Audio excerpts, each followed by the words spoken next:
बहुत सारे ऐसे साक्ष्य मिले जिसकी बात अभी अतिशी जी कह रही थी कि 1993 में जब यह दिल्ली विधानसभा बना तो वो भवन बंद दिखा। 2022 में जब उस समय के हमारे विधानसभा अध्यक्ष पूरे दिल्ली विधानसभा के परिसर में कौन को कितने कमरे बचे हुए हैं, खाली हैं, जब जांच पड़ताल कर रहे थे तो वो कमरा बंद दिखा। उस कमरे को खोला गया तो वो 2 फ्लोर का था। अब देखिए, आप जाइएगा विधानसभा, दिल्ली विधानसभा ब्रिटिश स्थापत्य के जो गोलाकार नुमा भवन का एक निशानी है, जहां कोई भी 2 फ्लोर का बिल्डिंग नहीं मिलेगा आपको। गोलाई नुमा 1 फ्लोर की बिल्डिंग है। केवल फांसी घर ऐसा है जो 2 फ्लोर का है। अब मैं कहना चाहता हूं, जो टिफिन घर था, वो टिफिन घर खाली था, हॉलो प्लेसेस था, उसको 2 फ्लोर बनाया गया। नीचे पूरा हॉल छोड़ा गया। जब देखे ऊपर में 3 भवन बना हुआ है, जब उसको खोला तो देखा नीचे सुरंग है।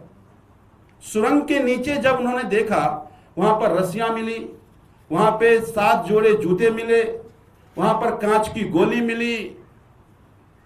और मैंने उस दिन भी हाउस में यह कहा था कि भाई हरवंश जब शहीद आजम भगत सिंह की बायोग्राफी में उन्होंने लिखा है कि मैं ये प्रूव ये कांच की गोली क्यों थी, कि जब अंग्रेज फांसी के बाद ये चेक करता था तो एक बंदूक से कांच की गोली से मारता था, चेक करने के लिए कि जिस व्यक्ति को फांसी दी गई वो जिंदा तो नहीं बचा है। तो मैं ये कहना चाह रहा हूं कि ये कांच की गोली इसलिए थी कि जब जब फांसी हुई होगी उसमें वो चेक किया गया होगा। तीसरी बात कि 1929 के बाद, जैसा अतिशी मैडम ने कहा, लाहौर में अपेक्स कोर्ट था, तो यहां के लोगों को वहां जाने में समय लगता था, तो एक कोर्ट यहां बनाया गया था, एक बेंच यहां बैठता था। जैसे देखेंगे ना, इलाहाबाद और लखनऊ में बेंचेज हैं, जहां जहां बड़े बड़े स्टेट में 2 जगह बेंचेज हैं। अब छत्तीसगढ़ जाएंगे तो रायपुर में बेंचेज बैठते, इसी तरह से लाहौर में बेंचेज थे और दिल्ली में बेंचेज थे। और इसके बाद कई सारी सीक्रेट मीटिंग अंग्रेजों के 1929 के बाद वहां पे हुआ, जिसका जिक्र अलग अलग जगह पर है। आईएनए की मीटिंग भी उसी जगह पे हुई थी। अंग्रेज कई सारे वॉर सीक्रेट मीटिंग वहां पे किया था, उसका सच तो कहीं कहीं नहीं है। अब ये कह रहे हैं कि हम ब्रिटिश लाइब्रेरी से हमने रिकॉर्ड मंगाया है। ब्रिटिश लाइब्रेरी ने कहा यह फांसी घर नहीं था, तो ब्रिटिश लाइब्रेरी यह भी कह रहा है कि जनरल डायर हत्यारा नहीं था। करो पूजा, क्यों नहीं करते पूजा तुम? और जब तुम इतिहास में तो पूजा कर भी लो, नए इतिहास लिखने की कोशिश कर रहे हो तुम। तब भी मैंने कहा था कि एक बहुत बड़ी गलती दिल्ली विधानसभा में भारतीय जनता पार्टी की सरकार कर रही है। भारतीय जनता पार्टी यह कहना चाह रही है कि अंग्रेज क्रूर नहीं थे, अंग्रेजों ने फांसी घर नहीं बनाया, और उसकी पुष्टि ब्रिटिश लाइब्रेरी से कर रहे हैं। शर्म नहीं आती इनको? तो ये तब भी अंग्रेजों के साथ थे और आज भी अंग्रेजों की क्रूरता को दबाकर महिमा मंडन कर रहे हैं। आप निकाल लीजिएगा इस चर्चा का रिकॉर्ड, जितने विधायक थे, अरविंद केजरीवाल को गाली दे रहे थे, अंग्रेजों की प्रशंसा कर रहे थे। हद हो गई। तो एक बात आप समझिए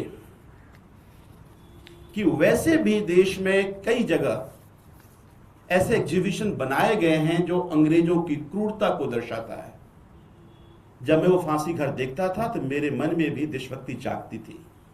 या जो बाहर के लोग प्रदर्शनी वाले आते थे, देखते थे, तो अंग्रेजों की क्रूरता उनके जहन में आती थी। आपने उस निशानी को खत्म कर दिया। तो मुझे लगता है कि जब कल अरविंद केजरीवाल जी को बुलाया जाएगा, मैं उम्मीद करता हूं कि देश देखे, चापलूसी का भी तो सीमा देखे ना, किस सीमा तक चापलूसी कर रहे हैं, किस सीमा तक प्रिविलेज कमेटी के भाजपा के वो सदस्य अंग्रेजों की गुणगान क्या, महानता की बातें क्या, कैसे कैसे कर रहे हैं, देश को देखना चाहिए। मैं उम्मीद करता हूं कि उसका लाइव स्ट्रीमिंग होगा। और दूसरी बात, सारी समस्याएं की बात अतिशी जी ने कहा, मैं आज ही अपने ऑफिस में बैठा था, लोगों के पानी के बिल अनाप शनाप आ रहे हैं, लाख लाख रुपया, 5-5 लाख रुपया, 10 लाख रुपया, और दहेज कॉलोनी में रहने लोग कहां से देंगे? उस पर चर्चा करने का, उस पर काम करने का समय नहीं। हमारी सरकार थी, हमने कहा था कि ये बिल ही गलत है, माफ हो जाना चाहिए। इनके पास उन गरीबों के लिए चिंता करने का समय नहीं है। मैं उम्मीद करता हूं कि अरविंद केजरीवाल जितना गाली देना है दे दो, लेकिन जनता ने बड़ी झूठ बोल के तुमने जनता से सत्ता में आए थे, डबल इंजन की सरकार, डबल इंजन की सरकार, उनके लिए कुछ कर लो।